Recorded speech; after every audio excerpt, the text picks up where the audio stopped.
বর্তমান গভর্নমেন্ট যারা, আপনারা কি করতেছেন? আপনারা যদি বিচার আর সংস্কার না করতে পারেন, গদি ছেড়ে চলে যান। কারণ আমরা যে আন্দোলন সংগ্রাম করেছি, সেই আন্দোলন সংগ্রামের প্রেক্ষাপটে বঙ্গবন্ধু নামে কেউ নাই। আমরা যে আন্দোলন করেছি, স্বৈরাচারকে বাংলার জমিন থেকে কুত্তার মতো তাড়িয়ে দিতে পেরেছি, সেই বাংলাতে আর স্বৈরাচার পুনর্বাসন হতে দেব না। সরকারের বিভিন্ন পর্যায়ে এখনো মুজিব পূজারীরা ঘাপটি মেরে বসে আছে। আমি বর্তমান সরকারের প্রতি আকুল আবেদন জানাই, এসব মুজিব পূজারীদেরকে অনতিবিলম্বে এই আপনাদের গুরুত্বপূর্ণ স্থান থেকে আপনারা সরিয়ে ফেলুন, না হয় এরা আমাদের বাংলাদেশের এই স্বাধীনতাকে বিনষ্ট করে ফেলবে। আপনারা জানেন আজকে এসএসসি পরীক্ষা হয়েছিল পরিণতি, সেখানে কিন্তু একটা প্রশ্ন ছিল বাঙালি জাতীয়বাদী অগ্রদূতকে, সেখানে কিন্তু বঙ্গবন্ধুর নাম আছে, আপনারা দেখছেন।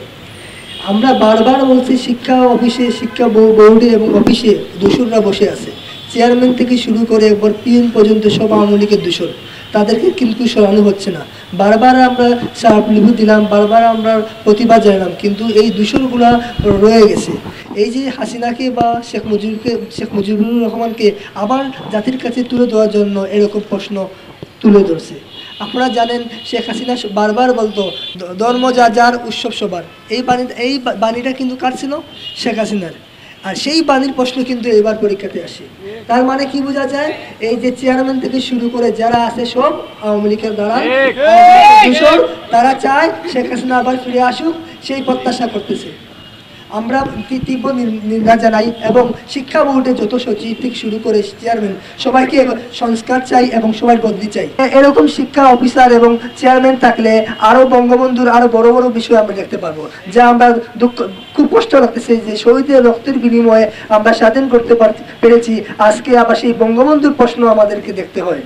গত জুলাই অভ্যুত্থানে 2024 সালে আমরা মুজিববাদের পতন ঘটিয়েছি, কিন্তু আমরা এখন এসে দেখতে পাচ্ছি যে এইচএসসি পরীক্ষাতে এমন একটি প্রশ্ন করা হয়েছে যেটার মাধ্যমে মুজিববাদের আগ্রাসন ঘটানোর চেষ্টা করা হচ্ছে।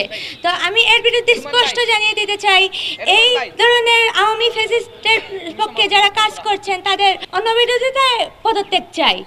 আমরা বাঙালি তরুণ যারা আছি, আমরা কখনোই হার মানি না, মানবো না, আর মানতেও শিখিনি। আমরা 47 থেকে সেই 52 থেকে 71 থেকে 24 আমরা কোথাও হার মানতে শিখিনি।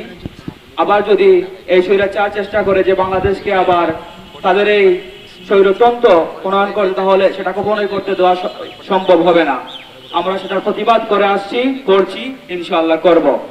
আমাদের বাংলাদেশে একটি গোষ্ঠী, বিরাট একটি গোষ্ঠী মুজিব বন্দনায় লিপ্ত ছিল, মুজিব পূজায় লিপ্ত ছিল।